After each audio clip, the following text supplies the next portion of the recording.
कभी अगर एटीट्यूड रखना हो तो एक बाज की तरह रखना, क्योंकि आसमान में वैसे उड़ते तो कई पक्षी हैं, लेकिन बाज उन सभी पक्षियों और आसमान का राजा होता है, क्योंकि एक बाज का एटीट्यूड बाकी पक्षियों के बीच रहना, साथ उड़ना या उनके जैसा बनना नहीं होता, बल्कि वो अकेला उड़ता है और सभी पक्षियों से सबसे ज्यादा और ऊंचा उड़ना उसका लक्ष्य होता है। आसमान में इतना ऊपर चले जाना जहां उसको कोई टच ना कर सके, कोई डिस्टर्ब ना कर सके और ना ही उससे कोई चोट पहुंचा सके, क्योंकि जब एक उड़ते हुए बाज की पीठ पर बैठा हुआ कौवा उसे चोंच मारता है, उसे परेशान करता है, तो बाज उससे लड़ता नहीं है, उसे कोई रिस्पॉन्स नहीं देता। वो बस चुपचाप अपने पंखों को फैलाकर आसमान में ऊपर और ऊपर उड़ता जाता है। बाज आसमान में जितना ज्यादा ऊपर जाता है उस कौवे की परेशानी उतनी ही बढ़ती जाती है। वो ऊंचे आसमान में सांस नहीं ले पाता और ऑक्सीजन की कमी की वजह से वो कौवा बेहोश होकर अपने आप गिर जाता है और बाज उस कौवे की चोट से होने वाले दर्द से मुक्त हो जाता है। दोस्तों, हमारी जिंदगी भी कुछ ऐसी है। ये कौवा आपकी लाइफ के सारे चैलेंजेस को दिखाता है और यह बाज आपके स्ट्रॉन्ग मेंटल एटीट्यूड को एक बाजी की तरह जिंदगी के आसमान में मुश्किलों के बादलों को अपने पंखों से चीरते हुए ऊंचा उड़ना सीखो, ताकि आपके ये सारे चैलेंजेस अपने आप ही गायब हो जाए। जब लोग आपको ताने कसे तो उससे और ऊपर उठ जाओ।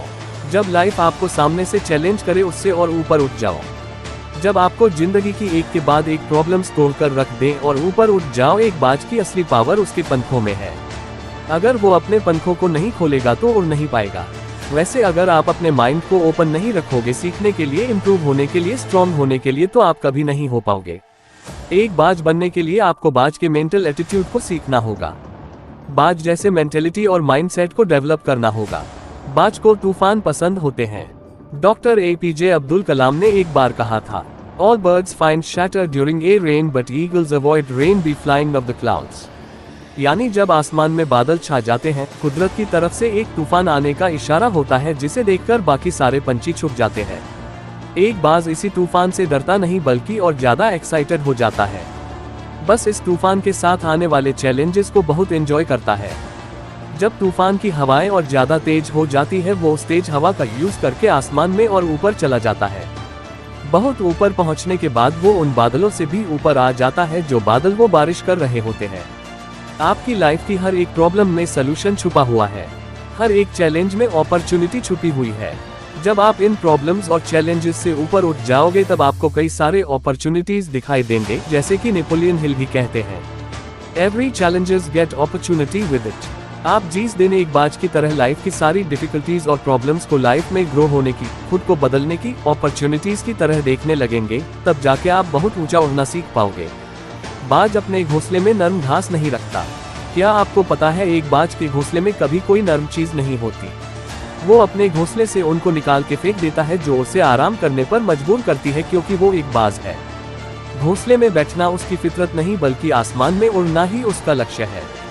कहीं वो अपने घोंसले में ज्यादा कंफर्टेबल ना हो जाए, इसलिए वो अपने बिस्तर को भी जितना हो सके उतना कांटे भरा रखता है। बाज के बच्चे होते हैं तो उनके लिए वो नरम घासों से भरा घोंसला बनाता तो है, लेकिन जैसे जैसे बच्चे बड़े होते हैं वो उन बच्चों को घोंसले से बाहर निकाल देता है और कुछ नरम घासों को भी निकाल देता है। पर जब उसके बच्चे वापस आते हैं, उन्हें वो घोंसला थोड़ा अनकंफर्टेबल लगने लगता है, पर वो उसमें भी आराम करने लगता है। कुछ टाइम बाद वो अपने बच्चों को फिर से उस घोंसले से निकाल देता है और सारी नरम घास को निकाल फेंकता है। उसके बच्चे फिर वापस आते हैं और ये साइकिल तब तक रिपीट होती है जब तक कि उसके बच्चे घोंसले से बाहर जाकर उड़ना ना सीख ले, और एक बार जब वो उड़ना सीख जाता है तो वो समझ जाता है घोंसले के कंफर्ट में रहने से ज्यादा आसमान में उड़ना ही उनका असली मकसद है। एक बाज ही इस बात को समझता है कि कंफर्ट जोन उसके लिए कितना खतरनाक हो सकता है, पर हम इंसान अपनी लाइफ को जितना हो सके उतना कंफर्टेबल बनाते जाते हैं।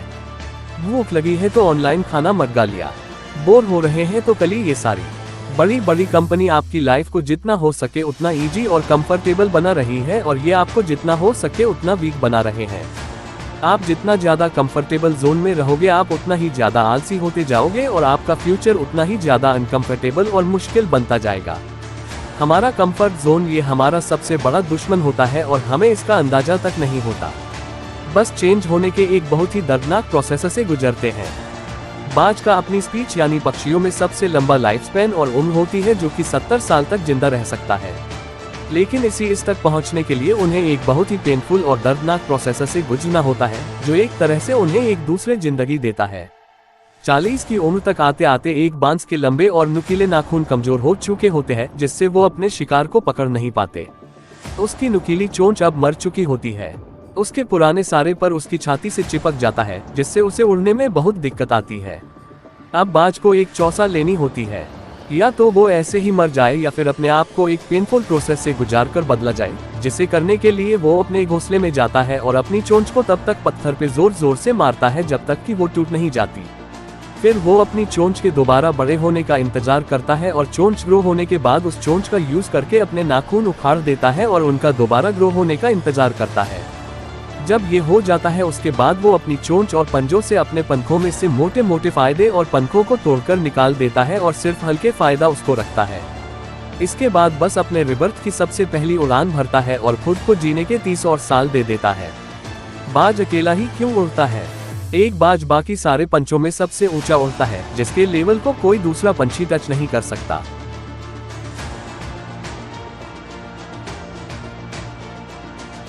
इसलिए वो हमेशा अकेले ही उड़ना पसंद करता है। एक बाज कभी किसी चिड़िया, कबूतर या कौवे के साथ नहीं उठता, या तो वो बाकी बाज के साथ उड़ेगा या फिर अकेले पर कभी किसी छोटे मोटे पंछी के साथ नहीं रहता। अगर हम सभी पंछियां और आपको सभी पंछियों से बेहतर और सुप्रीम बनना है तो आपको अपने आसपास के सभी छोटे मोटे पंछियों यानी छोटी सोच और कम एबिलिटी वाले के साथ नहीं, इससे ऊंचा उड़ना सीखो। अगर आप लाइफ में कुछ बड़ा करना चाहते हो तो उन लोगों से दूर जाना होगा जिनकी सोच ही छोटी है, जो कभी कुछ बड़ा सोच नहीं सकते। जो लोग आसमान में ऊंचा नहीं उड़ना चाहते हैं वो आपको भी जमीन पर ही रखेंगे, बेशक आप अकेले क्यों ना पड़ जाओ। अगर आप ऊंचा उड़ना चाहते हो तो आपको उन लोगों से ऊपर उठना पड़ेगा जो लोग खुद तो नीचे ही रहते हैं और आपको भी ऊंचा उड़ता हुआ नहीं देखना चाहते। एक बाज की तरह स्ट्रॉन्ग विजन डेवलप करो। एक बाज अपने शिकार को 5 किलोमीटर दूर से ही देख लेता है और जब वो अपने टारगेट को लॉक कर लेता है, जब उसका गोल एकदम क्लियर हो जाता है, फिर उससे फर्क नहीं पड़ता कि रास्ते में क्या है, कितने पेड़ है, कितने लोग हैं, वो शिकार कितना खतरनाक हो सकता है, वहां तक पहुंचना कितना मुश्किल है। वो कुछ भी करके अपने शिकार को पकड़ लेता है और अपने गोल को अचीव कर लेता है। एक बाज कभी इस बात को लेकर परेशान नहीं होता कि उसे अपना खाना कैसे मिलेगा, वो सर्वाइव कैसे करेगा, किसी ने उसके लिए कहीं पानी भर के रखा है या नहीं, उसके लिए खाना डाला है या नहीं। वो बस उड़ता है और अपने खाने की तलाश में निकल जाता है। अपने शिकार का वेट नहीं करता कि वो खुद चल के उसके पास आएगा, नहीं, बल्कि सही मौका देखते ही उस पर हमला कर देता है। इस मेंटल एटीट्यूड की वजह से ही एक बाज 70 साल तक सर्वाइव कर पाता है। बाकी पंछियों की तरह भूखा नहीं मरता। आपको भी अपनी लाइफ का एक विजन तैयार करना होगा। आप जो चाहते हो उसके लिए काम करना होगा। कोई सामने से आकर आपकी लाइफ नहीं बदलने वाला, आपको खुद अपनी लाइफ के रिस्पॉन्सिबिलिटी लेके खुद को चेंज करना होगा। एक बाज कभी भी मरे हुए जानवरों को नहीं खाता, वो हमेशा अपने लिए एक फ्रेश शिकार करता है। बाज का ये माइंडसेट हमें सिखाता है कि हमारा पास्ट हमारे लिए मर चुका है। पास्ट में हुई सभी चीजें जा चुकी है। आपके हाथ में बस आपका आज। आपका पास्ट एक ऐसी जगह है जहां आपने अपने पुराने वर्जन को गाड़ रखा है। हो सकता है अपने पास्ट में बहुत कुछ बुरा किया हो या बहुत ज्यादा अच्छा, जिसके बारे में सोच सोच कर आप अपने अंदर अलग अलग इमोशंस डेवलप कर रहे हो। ये आपको अंदर से खोखला बना रहा है। अगर आप बार बार अपने पास्ट में झांकते रहोगे तो आप प्रेजेंट यानी आज और अभी में कैसे जी पाओगे। प्रेजेंट में जहां आप अपने फ्यूचर को क्रिएट कर रहे हो, अपने बेस्ट वर्जन को डेवलप कर रहे हो, उस पर फोकस करो। अगर बाज से कोई शिकार मिस हो जाए, उससे बच के निकल जाए, तो क्या वो इस बात के लिए रोता है, दुख मनाता है और इस गम में भूखा रहता है कि वो शिकार नहीं कर पाया? नहीं, बल्कि वो फौरन अपने अगले शिकार को ढूंढने निकल जाता है। आप भी एक बाज बनो, अपने पास्ट को दफना दो और अपने प्रेजेंट में जीकर अपने फ्यूचर को क्रिएट करो। अगर आपको ये वीडियो अच्छी लगी तो वीडियो लाइक और चैनल को सब्सक्राइब करके हमें सपोर्ट करें और बेल नोटिफिकेशन ऑन कर लीजिएगा ताकि आप आने वाली वीडियो मिस ना कर पाओ। Thank you for watching.